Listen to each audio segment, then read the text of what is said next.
welcome once again to The Sage. Thank you because you're always with us, and that gives us a lot of pride and pleasure. In fact, you are our very reason for existence. Within the last few weeks, we dwelt a great deal on our programs in C4C and used this privileged platform of The Sage to bring it to you in detail, to describe in great detail what actually is involved in the program. And I'm talking about our Global Entrepreneurship Fellowship Program, in which, as part of our own efforts towards improving the situation in our country, empower young entrepreneurs, empower them, teach them what to do to manage their business, empower them in so many other ways, and increase and indeed ensure that their businesses are launched, functional, and succeed. It's been a program that has given us a great deal of pleasure, plenty of hard work. We've taken the past few weeks to describe this program in detail as part of our preparation for embarking on the 2025 program. And so it's on course.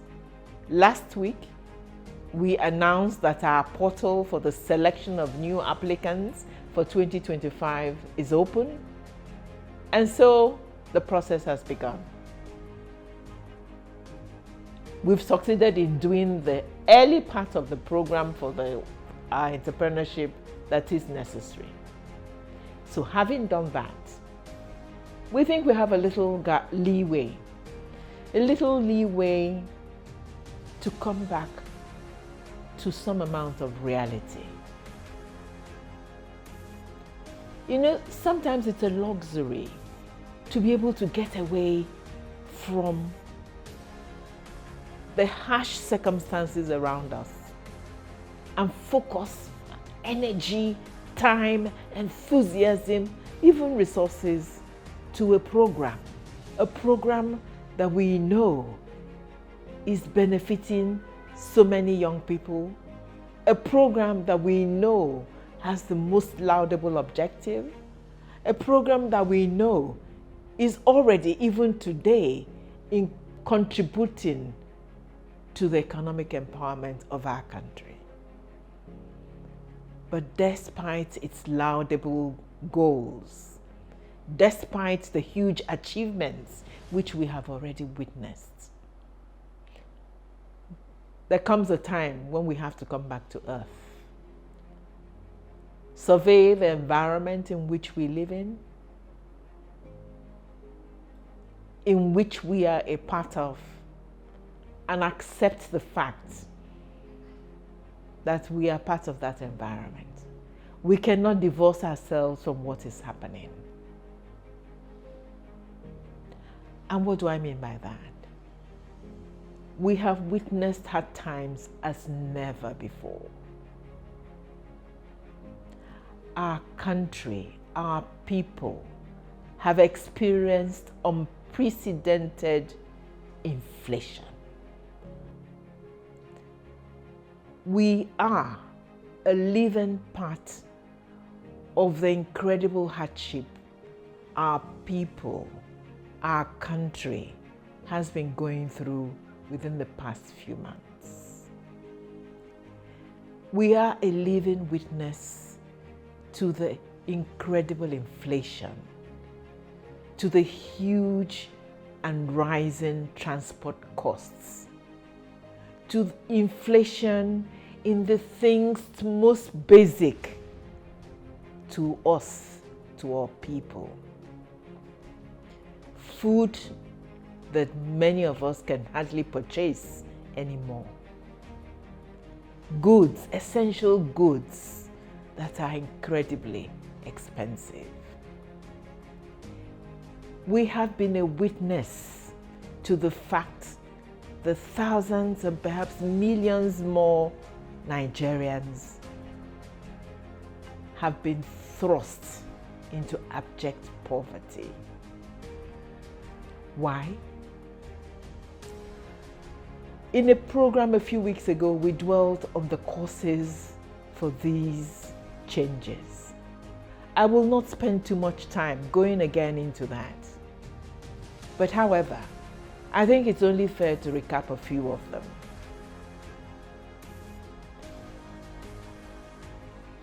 We suddenly witnessed a huge rise in the cost of petrol. Naturally following this were huge increases in the cost of transportation in this country. Inevitable, the price of everything else shot up. We witnessed inflation, which, in my poor opinion, may well have been up to 200%.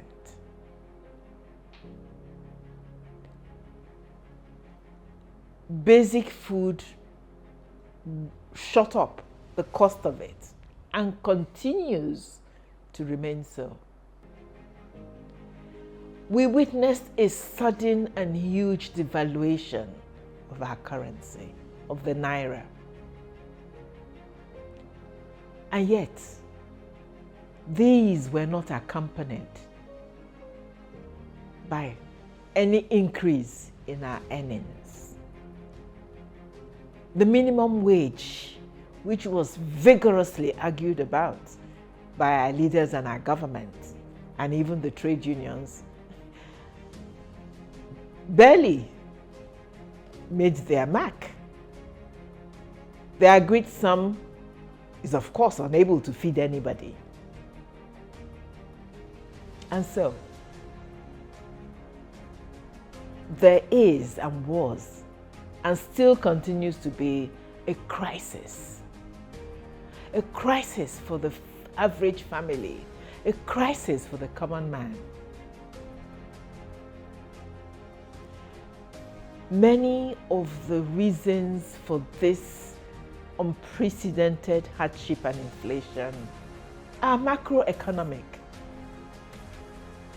And therefore, as we did in a few previous episodes in the past, we call again on our government to do something. Because it is at that level, our government, our leaders, both in the public and private sector, need to do something to enact policies and effectively implement programs that will address the problem. But we talk about macroeconomic issues. I think perhaps to make the point clearer, we need to water it down, bring it down to what did it mean to the average Nigerian. And I'm going to use my own humble experience.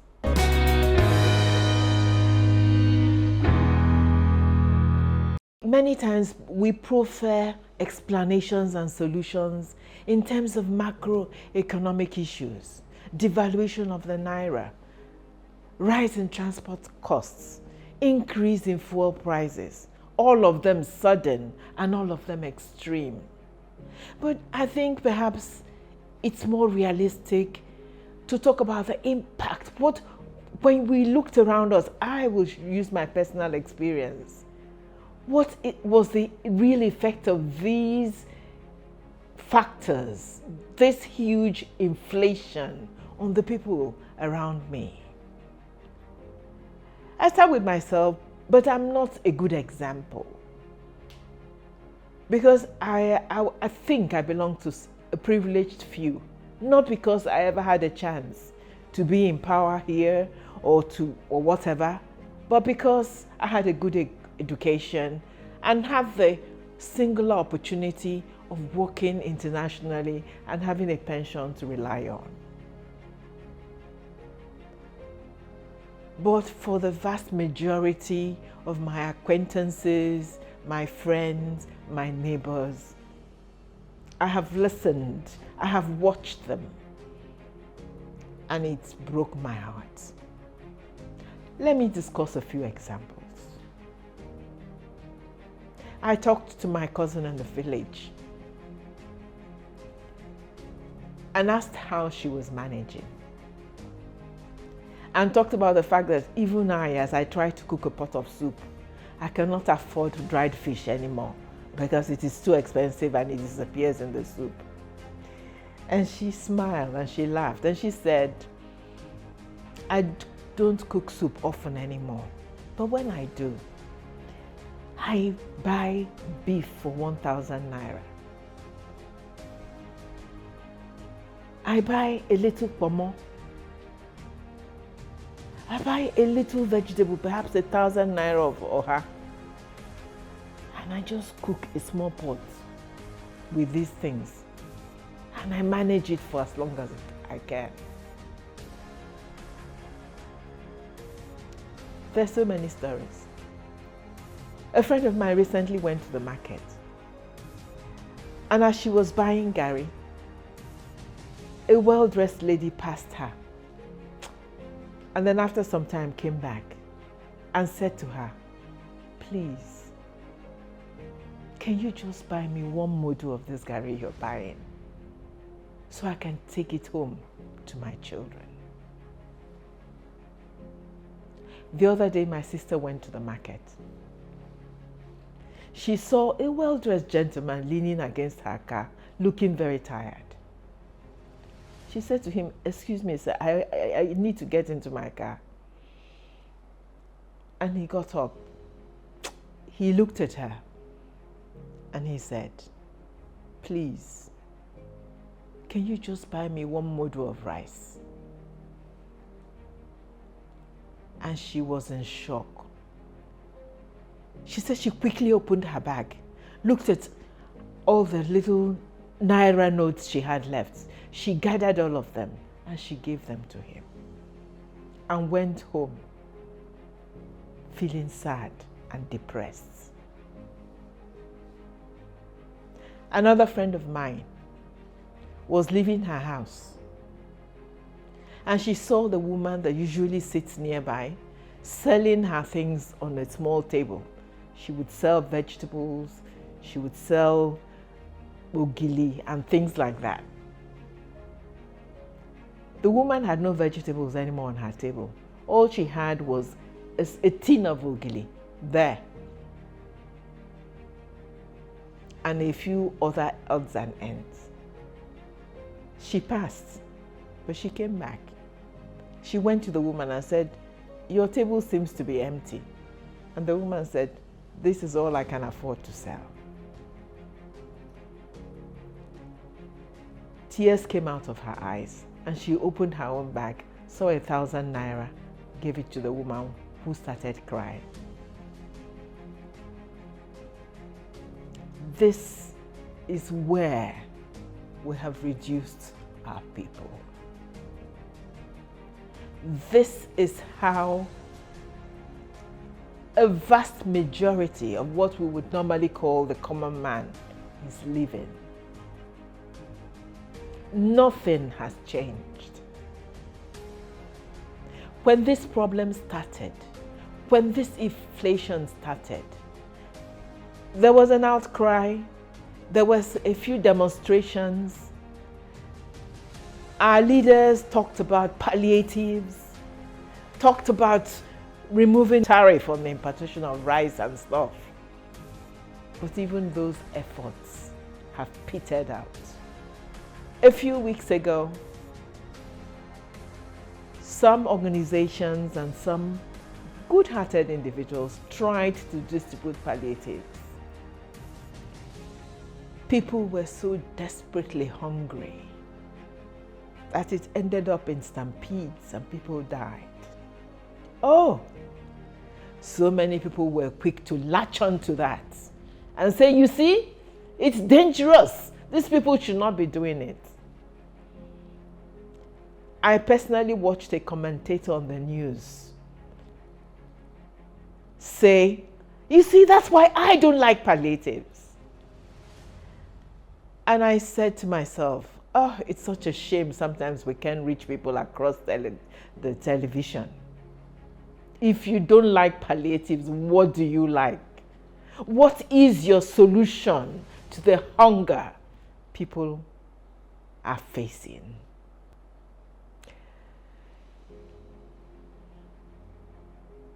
I found it very, very difficult to embark on this series of episodes the Sage will be addressing in the next few weeks and months. Because, like many, many people out there, we like the easy way out. For me, it's less painful to forget it, to just focus on the fact that I can put food on my table and eat. To try to heal the guilt deep down there, knowing that millions of people, of my fellow citizens, are still not eating because nothing has changed.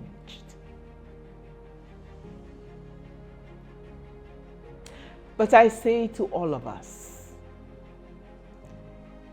that it is unethical and it is immoral to forget them. It is indeed a very, very dangerous thing for us as a people to go back to business as usual.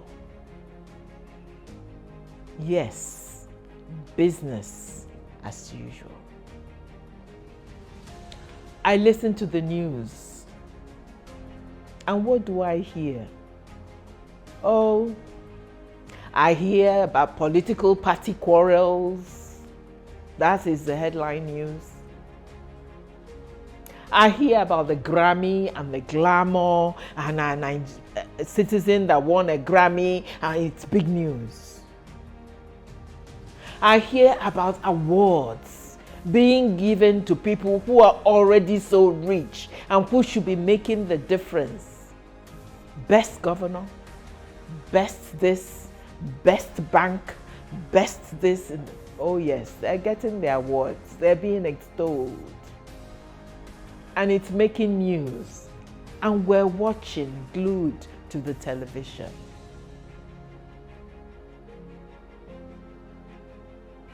And perhaps we are now succeeding in forgetting that millions of our people cannot eat. Nothing has changed for us. Nothing has changed for them. The inflation remains. They're unable to feed themselves and their families. Perhaps policies and plans are being put in place as we requested. But what happens to them now? Who is tending to their pain and their suffering?